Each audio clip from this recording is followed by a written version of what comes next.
I'm Noah Abrams, and welcome to The Days Between, the show where I talk to my friends, people I admire, and people I want to better understand about success, failure, happiness, and misery, as well as all the other elements that make up a life well lived. Along the way, we'll look at mental, spiritual, and physical health, and when life didn't go as planned, the steps they took to get themselves from A to B and beyond. This week, I'm speaking with Jennie Garth. With an acting career that has spanned over 30 years, Jennie has plenty of experience becoming someone else. As a young girl, a family trauma ripped her from the country roads of Illinois and transplanted her to the desert of Arizona, where she struggled to find her footing. It was a love of dance and a twist of fate that would serve as her reprieve, as well as help to lay the foundation of a friendship which has lasted to this day. Shortly after arriving in Los Angeles, Jennie found herself thrown into the center of a pop culture juggernaut, forcing her to sharpen her survival skills and establish relationships to help navigate the wind spell of fame. She would go on to appear in and produce dozens of productions, and after nearly 2 decades on television, Jennie chose to take a step back from the spotlight, only to have her private struggles play out to a public audience. After a lifetime of looking to others to provide her with a sense of stability, through therapy, Jennie grew stronger and learned to become her own rock as she embraced life in the role she was born to play, herself. During the course of our conversation, we discussed the moniker Puddles, being hypnotized for live television, and learning to date in her 40s. Please enjoy Jennie Garth on The Days Between.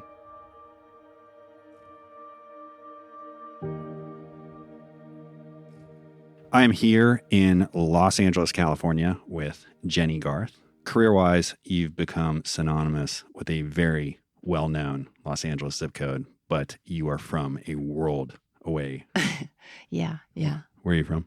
I'm from a little town called Sedoris, Illinois. That's where the U of I is. My dad was a teacher, so we lived close to the university, and my mom was also a teacher. My dad wanted to be a farmer too, so he was a teacher by day and a farmer by night, and we lived out like an hour out of town on very long country roads with no other houses around. Any siblings? Yeah, I have 4 half-sisters and 2 half-brothers. Are you the only child of your parents? Yes. What was that like growing up? Oh, I'm the golden child. That's how that works. When it's his, hers, and ours, the ours always wins. Were there any siblings that you were particularly close to? Yeah, I'm close to all my siblings, but 3 of my sisters grew up in the house at the same time as me, and I was very close with my sister Cammie. She raised me. My other 2 sisters, Wendy and Lisa, they were tomboys. They loved being outside with the animals, so I spent more time with Cammie. What kind of kid were you? I was a loner. I was content with grass and a bicycle and some sun. I didn't need anything to be happy spending my day with myself. Were you with yourself because your siblings were older? Yeah, I think they were older, and we lived on a big farm, so everybody was always scattered out doing work and stuff. And I would just hang out on my pink Huffy and just make, games out of nothing. I heard you had a nickname growing up. Yes, I did. It was Puddles. And why Puddles? Well, Puddles was because I cried a lot. I've always been, I say this because I'm very proud of it, actually. I'm an emotionful person. I'm not an emotional person. I'm an emotionful person. And so often that's like seen as a negative thing. But I've had to really embrace that and learn to love it about myself. Well, what kind of instances would that come up? Just to get whatever I wanted, I would cry and, my parents would melt and then I would get what I want. So my sisters would use it like that. Like, oh, here goes Puddles, Was that the beginning of the acting? I think so. I think that was like the sign that I needed to know that I had the ability to not only move myself, but move other people. And what age was this? Gosh, maybe like 8 or 9 or 10. Tell me about your dad. My dad is the best. I don't know. I'm a daddy's girl. My dad was, like I said, he was an educator and a farmer. He didn't like grow corn or, stuff like that. We had horses. So it was like a horse ranch, but it wasn't like professional or anything. It was very homemade, I would say. we had a big, huge garden. Like everything our family did was on that 25 acres of land in Sedoris, Illinois. And he made this incredible life for not just me, but my mom's 3 other daughters that he decided to adopt once they got married. And so we all had the same name growing up. So we all felt like we were real sisters, you know. And he was just a really great guy. He was an educator by day and he loved it. He was very successful in the adult education world. My father founded actually the adult education program in Champaign-Urbana. He was very passionate about teaching the underserved communities to read so that they could then better their lives. So that was his whole mission.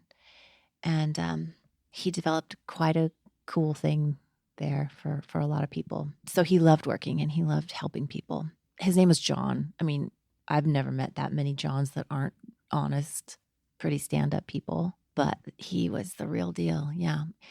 He would work on the farm and, like bale hay and do all this stuff for the horses. And he loved that too. He loved driving his tractor and, he was living the best life that he had created with his new little family. And then he got sick. Maybe it was from the harsh Illinois weather, but I think it was mostly from the bacon and butter that he was fed in his bottle because he was from the South. So he had some arterial sclerosis that developed very early at age 35. And he had his first big heart attack when he was 37 years old. What kind of effect did that have on you? I mean, every effect. I would wait for my dad to come home so that we could go pick flowers together or walk the horse down the road or whatever. So he was like everything to me. And that was the point in my life where I think things fractured and where that sense of like fear and abandonment somehow. And I was just terrified that my hero could be knocked down like that. So you mentioned the winters. What did he do to mitigate that? Well, he didn't do anything. I mean, he suffered a massive heart attack and had quadruple bypass. And this was, I don't even know the year. It was a long time ago. And the technology for open heart surgery just seems barbaric then compared to what it is now. I mean, you get a open heart surgery, you're in and out in a day now.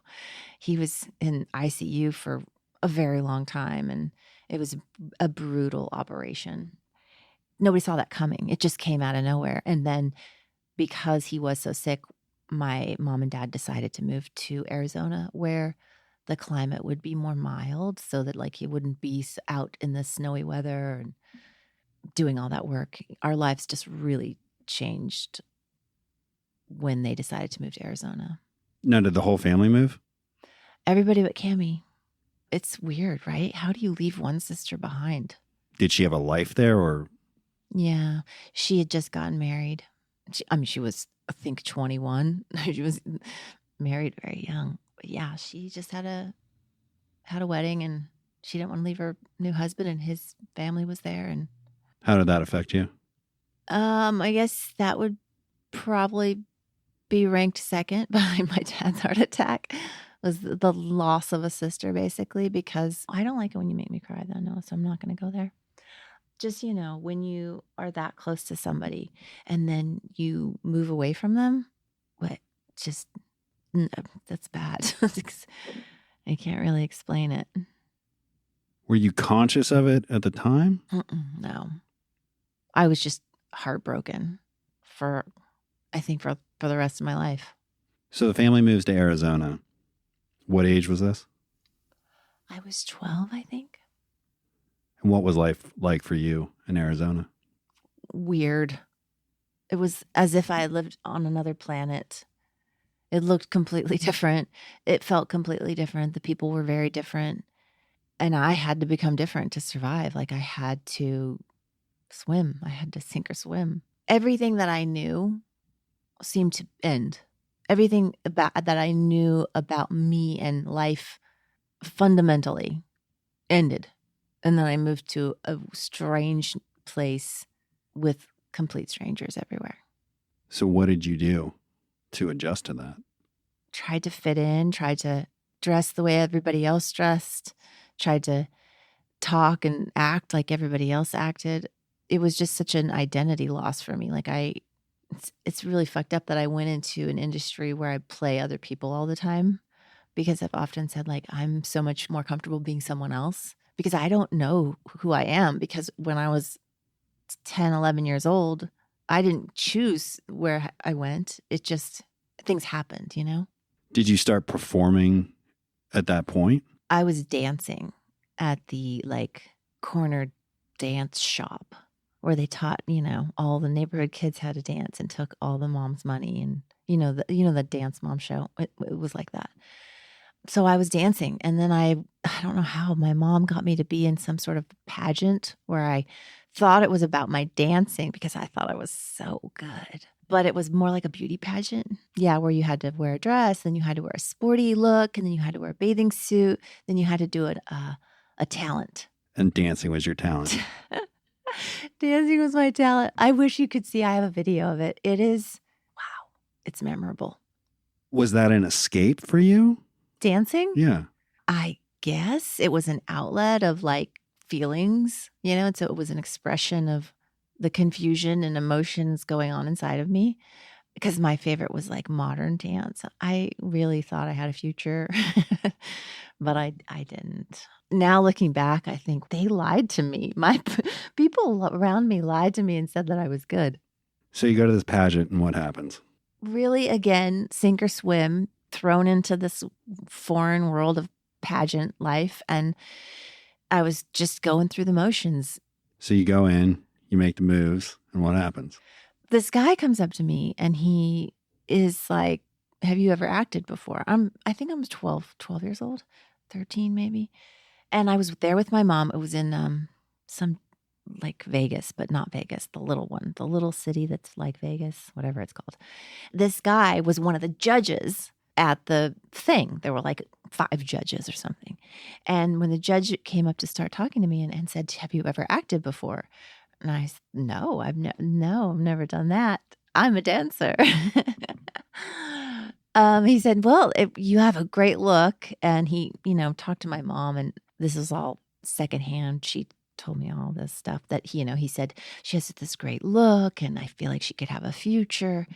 And so he said, I'd like to give her a scene, an acting scene, and let her read it. So he gave me the scene and I worked on it. And then the next morning I got together with him and his wife, thank God, which I didn't even know was part of the equation, but he had his wife with him. And I read the scene for them. And then that was that. Was he like a talent scout, or why was he, in what capacity was he there as a judge? That's a good question.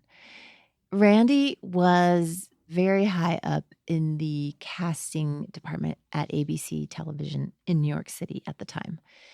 He was like a big executive. And a friend of his had been cajoled into being a judge on this thing. His friend, something happened, and he said, Randy, can you please fill in for me? And Randy's probably one of the nicest people you'll ever meet. He did it. He and his wife flew from New York to Desert City by Vegas, whatever it was called. And yeah, he sat there for, I think, 3 days and judged these girls, most of them with no talent, really, like my dancing. I'm surprised he was able to sit through it. So the two of you were both there, not necessarily by choice. Right. And you end up meeting. We end up meeting. And now who is Randy today?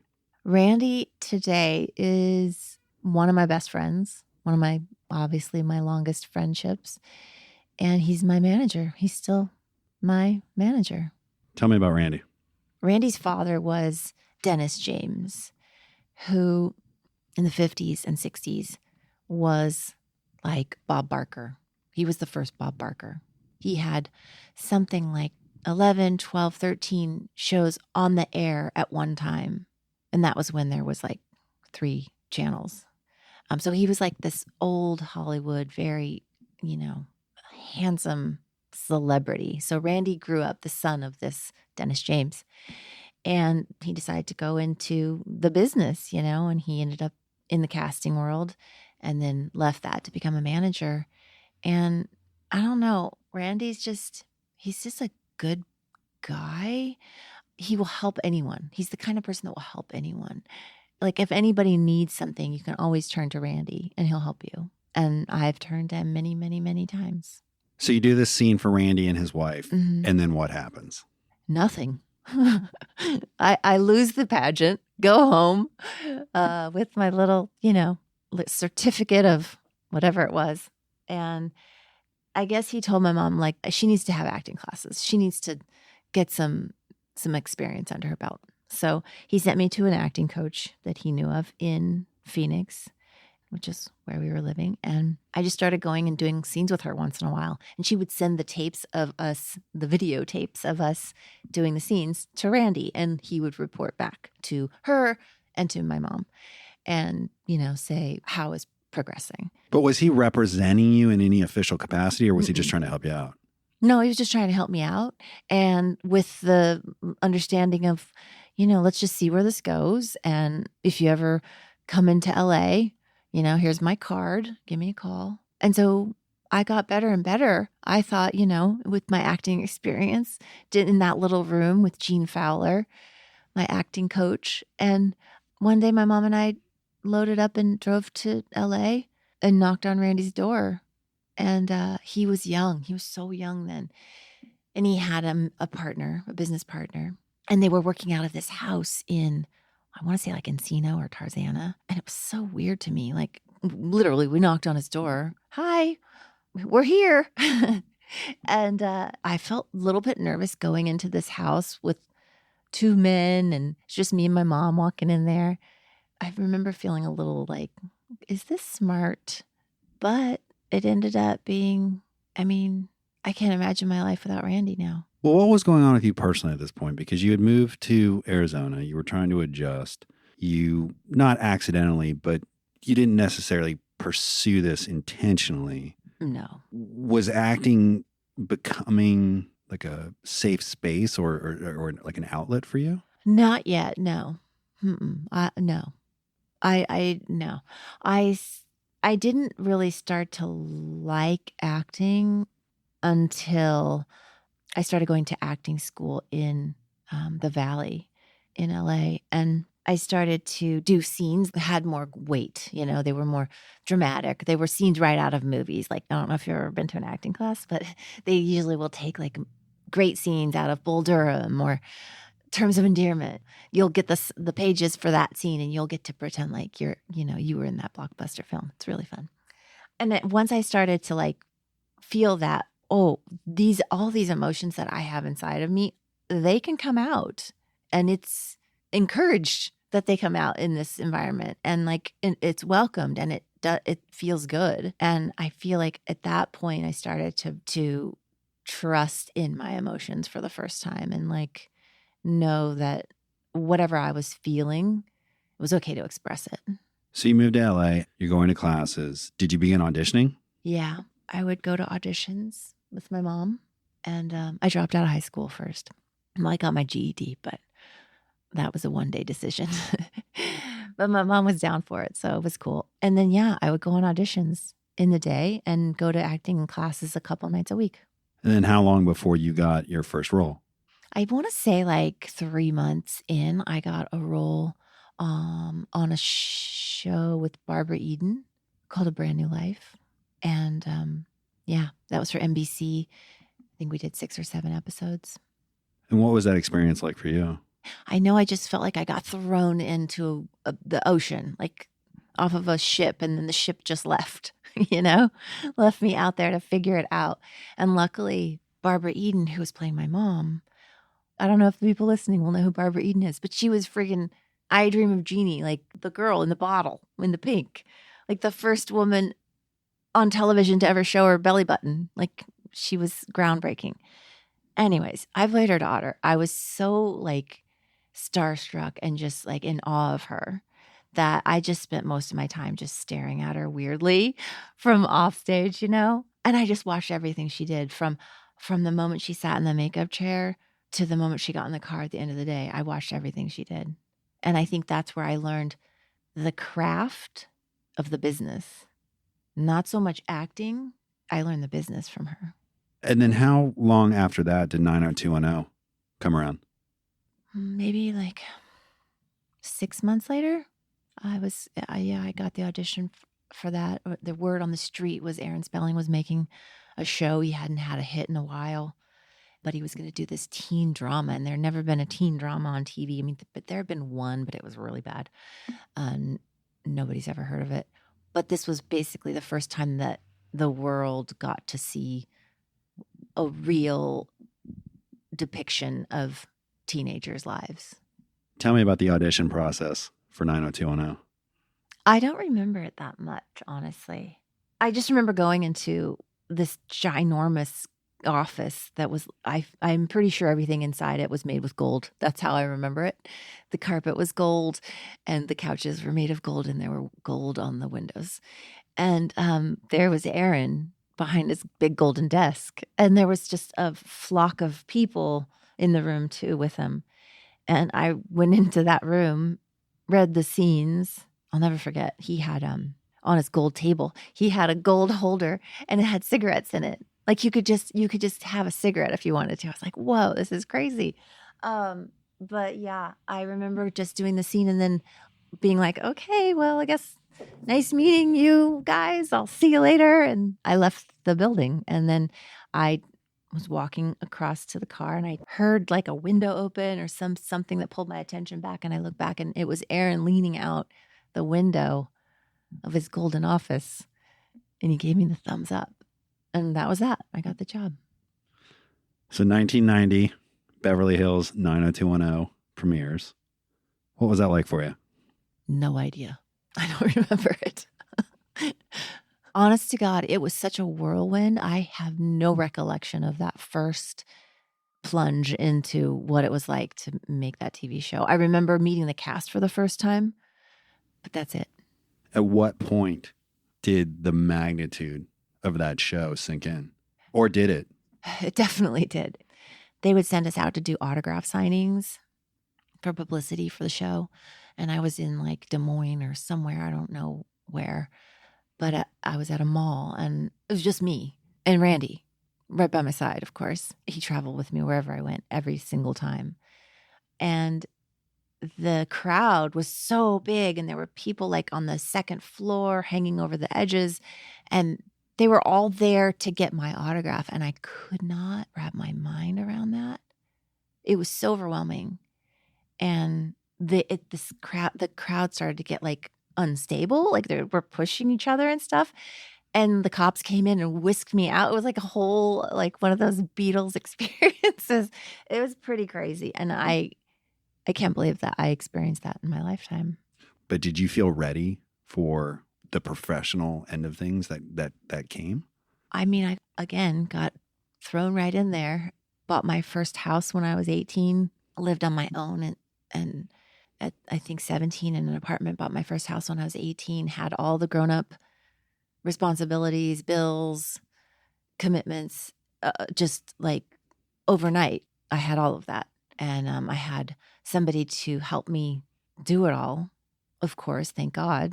But also, I never even knew what was happening. Somebody else was doing all like the paying of the bills and all the decision making at that point. And luckily, you know, I was in pretty good hands.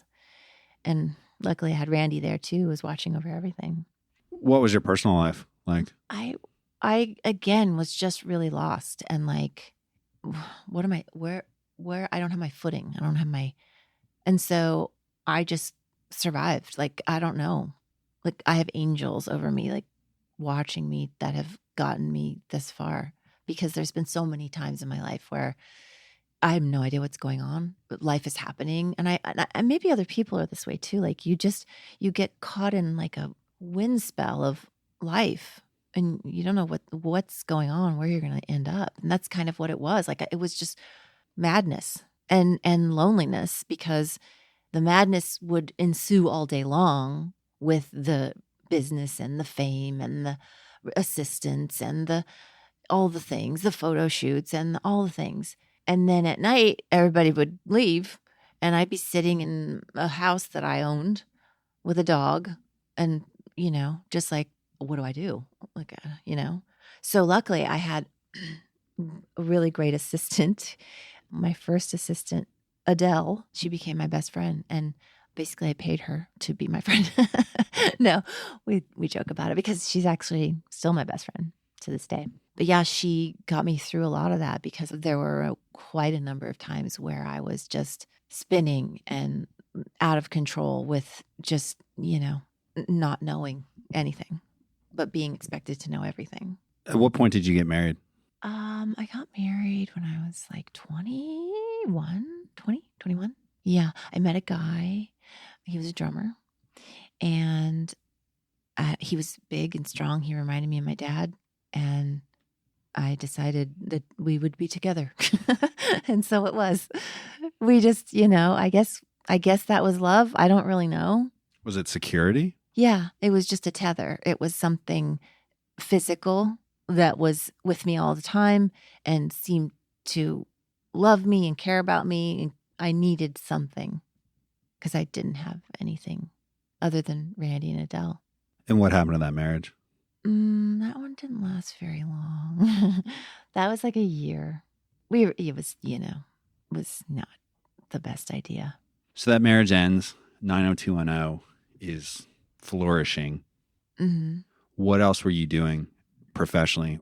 In the beginning, I was just locked into acting for 16, 18 hours a day, 5 days a week. And then we would have a hiatus. And then a couple years in, I started being asked to do movies of the week. There were very popular at that time, women in peril movies, So I started doing those, and then I started producing them and starring in them, and then casting. Like I got to have all the power. It was amazing. Like it doesn't happen like this that much anymore.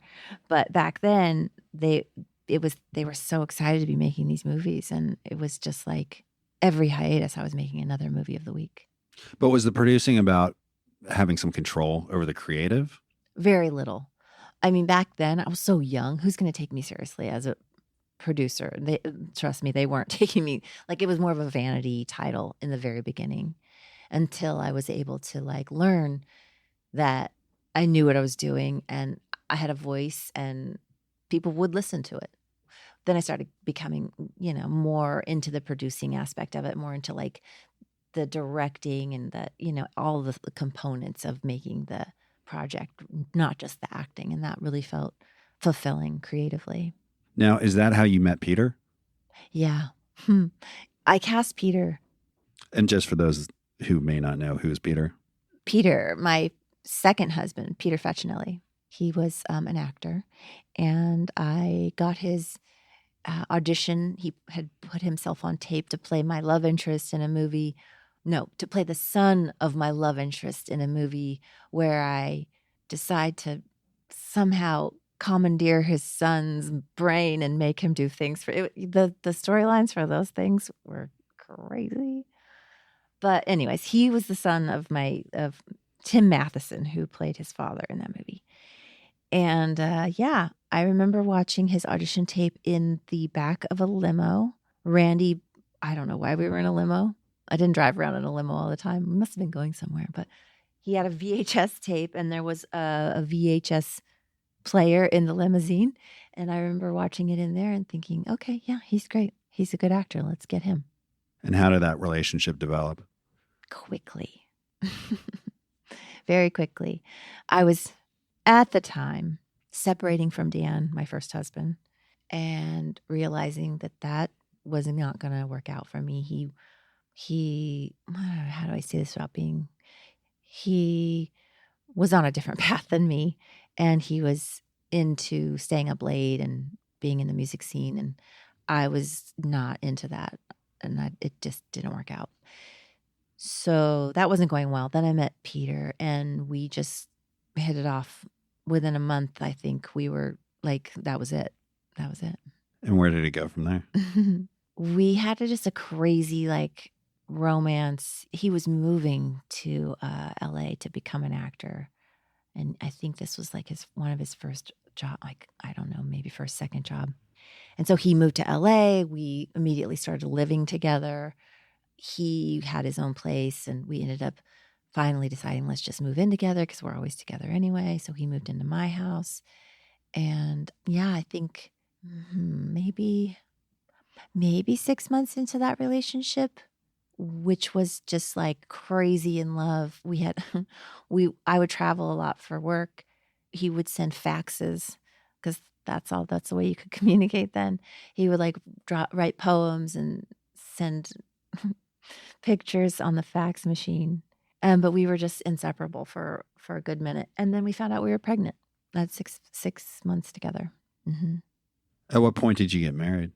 Interestingly enough, we didn't get married until Luca Bella, our first daughter, till she was 4 years old.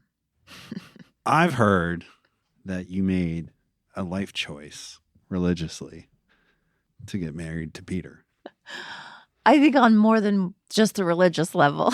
But yeah, he was first generation American. His parents were Italian. Like they lived in Queens. They had come over, lived in Queens. They were Italian Catholic. That was it. And so if I wanted to marry Peter, that's what I had to be. So you converted? I converted to Catholicism, yeah. How did your family react to that? We were never like one religion is the right religion kind of a family. So they could probably see the good in me learning about any religion at that point. You have your first child with Peter. Mm-hmm. You guys get married. And then after 10 years, Beverly Hills 90210 ends. I was so in love with being a mom. I hated working. Like I never wanted to leave. I took Luca with me to work every single day at 6 a.m. until 8 p.m. She would be in my dressing room, and she had her own dressing room at that point. And I had our nanny with us, Nina, who's still our nanny. She's still with me. I'm seeing a pattern here. They would be at work with me every day. So I love being a mom so much. I was ready for a break to just decompress and figure out what was going on. Like that was another whirlwind situation of 10 years. And the only stability I had at that point was my parents and Luca and Peter. Were you starting to settle into yourself? I was starting to do personal work for sure when I was like 19 years old with, therapists or whoever, because I was really struggling to just survive, because I wasn't equipped for all that was happening. And so I started doing self-work, very early in life. And I felt like through that, I was able to pull out the parts of me that felt authentic to me. Animals. I had to have dogs with me all the time. I had to be around nature. I had to have a home that I couldn't see any other houses. It was just trees, so that I felt like I was safe. And I think started to define the things that kept me. So that was, the early stages of getting to know myself. But I would already, had a career and a baby and a husband. And I was like, wait, okay, I better figure this out. So 90210 ends, Mm-hmm. and then you get cast in What I Like About You. Yeah. Tell me about that. That was so fun. Oh my God. I wanted to do comedy. I mean, I had spent 10 years doing 90210 drama, like so much drama on that show. We had some fun things too, but it was mostly drama, especially for Kelly. I wanted to go down a different road. I wanted to make people laugh. And I wanted to laugh more than that. I wanted to laugh, and I wanted to know what that was like. And I got an audition to meet with a producer. And then from that audition, I got a chemistry read with the girl that had already been cast, Amanda Bynes. And she and I hit it off right away. We also have the same birthday. So there's another pattern there. She was great. We were instantly sisters on the exact level that our characters were on the show. So really, really, really worked out great. And then you had 2 more kids while you were on that show, correct? I had Lola on that set. I did the pilot for that show. Looked amazing. It got picked up, and I found out I was pregnant again. And so that I was like, oh shit, I'm going to lose this new job I got with it. It's comedy. I'm so excited. I'm working with Will Calhoun, who was the producer of Friends. And I was like, I'm so excited to do this job. And then I got pregnant. It was a surprise, obviously. And they were cool about it. We just hid the baby and carried on as if I wasn't pregnant. And then she came out on our Christmas break, and the show kept going. And you all went on to do 4 seasons. Yeah. And then in 2007, Dancing with the Stars. Yeah. Tell me about Dancing with the Stars. Well, I had just ended What I Like About You, and they came to me and asked me to do Dancing with the Stars, which was a new show at the time. I was like, what the hell is Dancing with the Stars? Like, I didn't get it. So they sent me the UK version that they had already been doing or something like that. And I watched it, and it was so fun to watch. And I thought, hey, I'm a dancer. I thought I still had those dreams of being a dancer. And so Randy and I decided it would be a good move and would be good, publicity to put myself out there in that way. People see a different side of me, because a big part of that show is their packages where, you find out a lot about the celebrity, like their home life and their family. And you get to see so much of the behind the scenes that we kind of thought that would be fun to do. And yeah, it was really hard. Again, thrown into an insane situation of learning how to ballroom dance. Then they would put you in front of the audience, and then the red light on the camera would go on. You know, that moment you're like, oh fuck, it's live. And I had to perform, and I got the worst performance anxiety, to the point where it would cripple my memory of the moves, like the steps. And Derek Huff, who was my partner, this was his first year on the show. And he was green too. Like, he was like, I can just remember him trying to, carry me basically around that dance floor and get us through the end of the number. But I had to go get professionally hypnotized in order to do the second episode of Dancing with the Stars, because the first one freaked me so far out. What was going on with you personally? Just had baby number 3. Fiona was 4 months old, I think. 4, 5, 6, something like that. We had it all. We had the big house on the corner. Peter was working as an actor. He had found success, and we were a double income family. We were living large. It was really going well. And it was a very busy household. A lot of dogs, a lot of kids, a lot of staff. And then I had to go learn how to dance. And that was hard on the family, probably. Hard how? I think hard on Peter mostly, because I had to commit so much time to learning how to dance, and I knew that it was do or die. Like, there was no getting out of this situation. I had to fucking perform to the best of my ability come Monday night, after learning a whole new dance in 3 days. And so it was really stressful for me. And I did not enjoy it at all. Like, that's not the world for me, that kind of pressure, and live performance. I'm not into it. But yeah, I think it was hard on the family unit, and probably on our relationship specifically. And also, I don't really think about it at all, or enough, or ever. The position one is in when they're married to a famous person, or when they're married to a really successful female person. I think that there were a lot of things in that relationship that were not the most stable, just like way down deep under some layers of really hidden, because we were very, very, very happy, and we loved our family, and we loved being a family and building a family. But there were just some dark things in there that would bubble up. What was going on with your dad? Well, right after Dancing with the Stars, my dad he had been sick in and out. Whenever he would, because they were living in Arizona for a while, then he would come over and with my mom, and they would visit me. And one time when he came over to visit me, he had another heart attack. So he ended up here, and I ended up linking him up with certain cardiologists, trying to get him the best care that I could possibly get, and having this access to some really top-notch doctors at that time.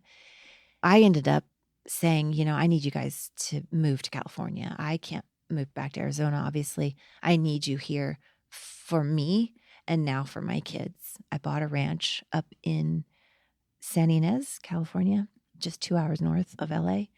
And I settled them in there. And I would go there every weekend, every time I had 2 days off in a row. And then I would go there with my kids every time, like I started making that our life, just to have like something solid, something safe, something I knew would never be over. How did A Little Bit Country come about?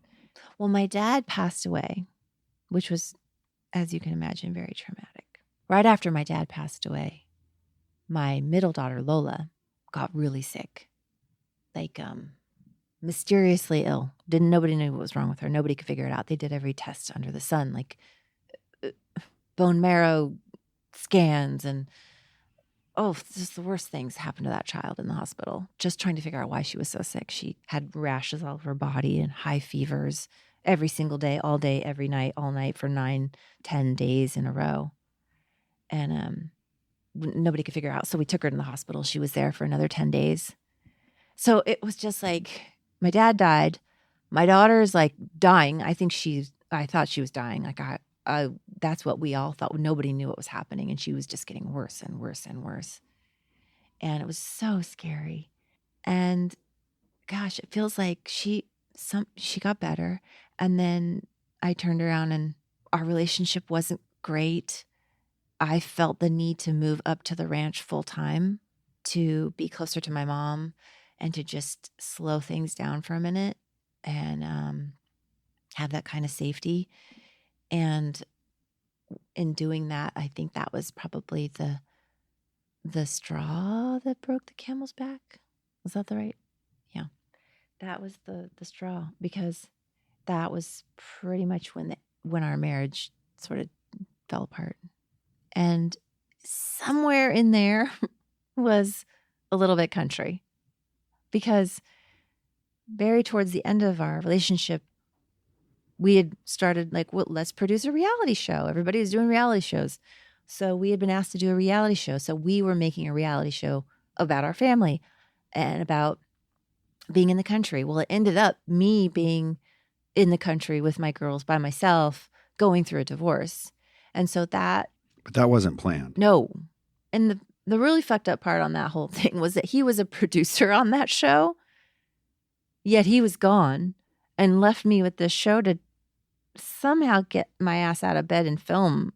Like, I can remember, you don't have to use this, but I can remember being in bed in my ranch with the producers knocking on my bedroom door and saying, Jennie, I know you don't really want to get up. I know it's a really hard time for you. My husband just left me, basically, to 100% just said, this is it. I'm out. We're done. And this was after how many years of marriage? I think it was 17. Yeah. So I was just flattened. Like I was like a shell of a human being at that point. I didn't know what was going on. And so somehow they got me out of bed and we filmed that show. I have even no idea. I remember trying to just make it something fun for me and the girls to do. And look, these nice people that we have, really nice producers that were in our homes with us. I just tried to make it like fun for the girls, like playing this role of happy reality star. And you announced on the show that you guys had separated. I feel like during the show's run, yeah, it came out. When you're that raw and stripped of your world, I couldn't hide things. And the producers were pretty kind. I mean, they could have been a lot worse.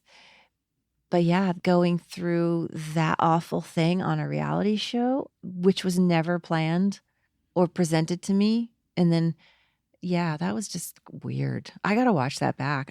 I really want to watch that show and see like how I survived that. That's something I talked about in therapy once. I remember, like, I spent so much of my life just fucking surviving, just trying to figure out how to get through it, that I never enjoyed any of it, and I never really absorbed any of it. And this is just another instance where you have no choice but to get through it to the best of your ability. And I made mistakes for sure along the way. My dad just died. My daughter was sick. Like my husband just left me. I was like, I went away for 2 years. Like I left the business basically for 2 years. Left the world as I knew it for 2 years. Randy, I said, I'm moving. I can't be here anymore for 2 years. I took the girls and we lived on that farm for 2 years. And I did everything I could to keep things normal for them. So in your book, Deep Thoughts from a Hollywood Blonde, you reference a story about the first time the girls went to Peter's house. Yeah. The 2 years up at the ranch had sort of really served their purpose. Randy and I decided it was time for me to come back and work, make some money, get on board with being a single woman in this life that I was living and figure it out. Like, go do this. I got to stop hiding out. So we moved back to LA. We were renting a really sweet little house, and it started to become custody time. Like they would go with him and they would leave me, which was awful. Like it was like ripping my heart out, my arms off. Like those were my babies. Those were the only thing that anchored me to this world. And I loved them so fiercely. I mean, as every mom does. Taking them away from me was like unplugging my life support, basically. And the first time that they went to their dad's house, I'll never forget. I didn't know what to do with myself. I did everything I could to mask my pain. There was this like awful white tiled kitchen floor. Who has white tile in their kitchen? I don't know. But yeah, I got a toothbrush and I bleached and cleaned every square inch of that floor and the grout. And that's how I got through that weekend. Was that the start of you starting to find your footing again? No. That was just the beginning of me losing my footing, I think. Yeah. So what followed? What followed? Learning to give my kids up every other week, having absolutely no say in anything for them during that week. No contact because they were young. They didn't have cell phones. If I wanted to talk to them, I had to call him. Giving them up to his new girlfriend who lived with them was just awful. And so that took a while to get used to. You know, not proud to say, but yeah, things got pretty dark before they got bright again. At what point did they start getting bright? Well, I kind of hit rock bottom and got pulled back up by Adele and Randy and started to figure it out, you know, just slowly doing a lot of therapy. But in that journey, I got a lot stronger. I came to terms with my, you know, individuality and my independence as just a woman, a human, and got comfortable with the reality that I am in this alone. So I have to take care of myself because nobody else was going to do that anymore. And nobody was ever originally. I just thought they were. I just thought my dad was taking care of me for the rest of my life. I thought Dan was going to make me feel better. I thought Peter was going to, you know, be my rock, you know. I had to find out that I had to be my rock, I guess. At what point did you meet your current husband, Dave? I had never dated. I had never dated because I became famous and then I got pregnant and then I got married. Like there was no dating, there was no college, there was no normal way things happen for people. So I was, you know, advised to like just put myself out there and date. And there was no apps, I don't think then, or I didn't have an app. I don't know. There was no appage going on, but I was meeting people through different ways. Well, I met one guy on Instagram, for example. Ended up dating him for 6 months. It was awesome. I met another guy. How did I meet? Oh, this gets really confusing for me. I met another guy and that didn't work out. So I started dating his friend. That definitely didn't work out. But all along those, I was learning so much about myself and so much about what I wanted and what I didn't want and who I was, like I had never gotten to do that. So I did like a good year or two of unsuccessful dating / mini relationships because I could never be like dating more than one person at a time. It always had to be one person and they had to be committed to me and I had to be committed to them or I couldn't do it. And I don't think that goes over real well in the single world. Like a lot of people in LA don't really have that same objective. It's a little more loose. But yeah. So I had to learn some stuff, but I did. And at the end of that, I was doing a new show with one of my ex co-stars, Tori Spelling. We did a year of a show called Mystery Girls. And that was a really great experience. We were producing it and it was a multi-camera sitcom. So it was a lot of fun to make and we had a great time. But during that year, I was also building a house because I had rented for a while once I moved back from the ranch. And then I decided I needed to put down some roots for the girls and make a home for them. So I bought a house from a friend of ours, actually. And we bought their house. I ripped everything down to the studs, redid the entire thing. HGTV asked me to document it. So I did a show called the Jennie Garth Project while I built that house, which to this day, it was my favorite job ever because it wasn't like a job. It was just me building a house, which I love design and all that. And then we moved into that house and I was loving being on my own, independent. I had my dogs, I had my girls.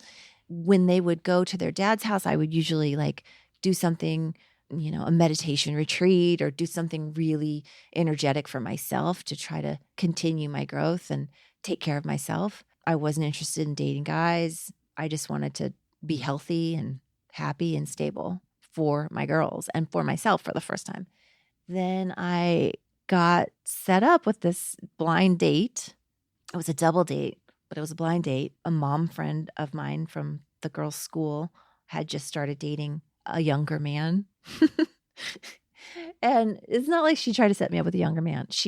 Her boyfriend at the time had a friend who was single. So I walked into this double date, saw my friend, her boyfriend, and the guy that they were setting me up with. And my immediate response was just like, ugh, oh, great. This guy, he was like tall and handsome, all the things you would want in a date probably, but were none of the things that I wanted. I still wanted to be an actor at that time. And I just was like, oh, here's a waste of a night. But you know what? I said to myself, I'm just gonna do this. I'm gonna practice being on a date and see how it goes. So the double date part of that date ended, and then Dave and I kept going that night. We went to a bar where we could actually talk to one another instead of the other people who were kind of monopolizing the conversation. And he made me laugh, and I thought he was really attractive. He was all the things, but he was 9 years younger than me. So there was that conflict inside of me. And I had 3 girls at home. I'm very old-fashioned or maybe Midwestern. I don't know, something. I could never have him sleep over. I didn't want the girls to think that I was ever having sex with him. I wanted to shelter them from all of that. So we dated for 6 months, and it was the one good thing about the shared custody is that when they would go with their dad, then I would go and spend time with Dave. We'd go traveling, get to know each other. So we got some real good chunks of time forming that relationship and learning a lot about each other and having so much fun. Oh my God, so much fun. So 6 months later, he asked me to marry him. And 3 months after that, I think we were married. Here we go again. What kind of challenges did you guys have? Or do you have? I think the challenges we probably face in our relationship are, in the beginning, were about my just undying commitment to being the best mom I could be. And my kids were first no matter what. And he had to be okay with that. I was always very honest about that. And he had to adapt to that, you know. And he did that beautifully because he really loved the girls from the get-go. He didn't have any kids. And there were these 3 beautiful little girls. You know, one was excited to get to know him. One wouldn't look at him. One wouldn't talk to him. It was an instant family for him. And so he was really willing to sacrifice a lot to be in that family, the family that we made. Now, you guys got married, but you took a break at one point. Mm-hmm. Yeah, we were married for like a year or two. And then, well, we had some personal setbacks in our relationship. Again, you know, Dave was younger. I was already 45, maybe 43. And I had it in my head that he needed to have a baby. I needed to give him a baby. And now, was this something he had expressed? He was like, from the very beginning, it's cool. I'm good either way. I love these girls. If this is all I ever have, I'm so happy. But I just knew, either I knew it or I was creating it for him, that he was missing out on something by not having his own child. And so we tried a lot to get pregnant, IVF and miscarriages, and a lot of bad shit happened in the span of about a year into our marriage. Because we got pregnant actually right after we got married, and we were so excited, but that didn't work out. And so there was a lot of just like terrible trauma, you know, for both of us individually during that process. And Dave was, he was a young 35, 6, 7-year-old, you know. He had never been in a relationship like this. He had never lived the life that we were now living. Like, he moved into my house that I built, and my house was, you know, always buzzing with people, and there was a lot going on. Dating me, there was a lot that went with that. Getting married to me was a real lot that went with that. And he just needed time. He one day just decided that he couldn't do it, and he was in over his head, and he was like, I'm in over my head. And I was like, what? Okay, wow. So he left, and we proceeded to get divorced and went through the paperwork, and we tried, you know, I tried. Being the very loyal person that I am, I never wanted to get a divorce from Peter. I didn't want to get a divorce from Dave. I don't want to get divorced. Like, I want to stay and do the work and, you know, get across that bridge together. I want to take that journey together, for good, for bad, better, worse, all that shit. But he just wasn't there. He, maturity-wise, life experience-wise, he wasn't in the same space as me. Wish I had known that a few months earlier. So we got divorced, but the day before the papers were being finalized, we got together and came to some place of understanding about moving forward and staying together. Because I had wanted that the whole time. They always say this happens for women. The minute you don't want something, you'll get it. Like, I didn't want to meet Dave. I didn't want to be dating anyone. And I met Dave. And then when we were separated, I came to the place where I was really feeling good about myself again and doing a lot of self-work. And I didn't want to be married. I didn't need it anymore. You know, I let go of like my stranglehold on needing that marriage. And just then, that's when it came back. And you're still married? Still married. Mm-hmm. Yep. I think it's like 7 or 8 years now. How do you define success? Money? No, I'm just kidding. How do I define success? I think success is being able to be independent and to live the life that you want to live, whether it's, you know, Kardashian style or Midwestern farm girl style. Like, you get to pick, and you get to make your life whatever you want it to be. That's success, when you're able to determine, decide, decipher what it is that means for you. That's success in my mind. When you're able to know yourself enough to decide what it is that makes me happy, what it is that I want out of all of this, what it is that's important to me, that's success to me. Are you successful on your terms? Mm-hmm. How do you define failure? Giving up. I think failure is giving up. Can you think of a personal or professional failure that ultimately set you up for success? All of my personal failures have set me up for success. What are you, nuts? Like, I wouldn't be here with you if I didn't have all those failures. I wouldn't have my 3 beautiful daughters who are doing so well in their own lives. Like, every mistake I've made along the way has led me to this moment. And this moment will lead me to whatever the next moment is, because I have no fucking clue. How do you define happiness? Happiness has been something that I always think is eluding me. Like, I've always felt like, why am I not happy? Look at all I have. Look at this amazing life. Why don't I feel joyous? Like, and I know I'm not alone in that. I know so many people want to find joy and happiness and purpose in their lives.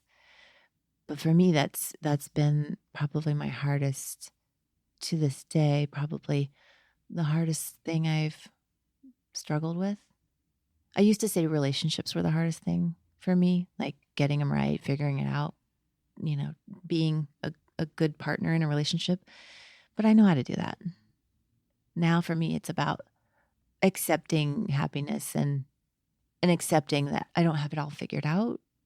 I gotta roll with it, But I think, I don't know, I struggle with that happiness thing for a little bit. What would you say to 18-year-old Jennie? Hold the fuck on, because you have no idea what's going to happen to you in this lifetime. How do you describe what you do for a living? That's a really good question. No, I don't know what the fuck I do for a living anymore is. Am I a social media influencer? Am I a brand? Am I an actress? Am I a producer? Am I a photographer? Am I a mom? Like, I am so many things, not just in actuality, like that I do on a day-to-day basis, but in my mind, I'm so many things that I don't know what I do for a living. I don't know. Jennie Garth, thank you for speaking with me. You're welcome. I need a straitjacket now.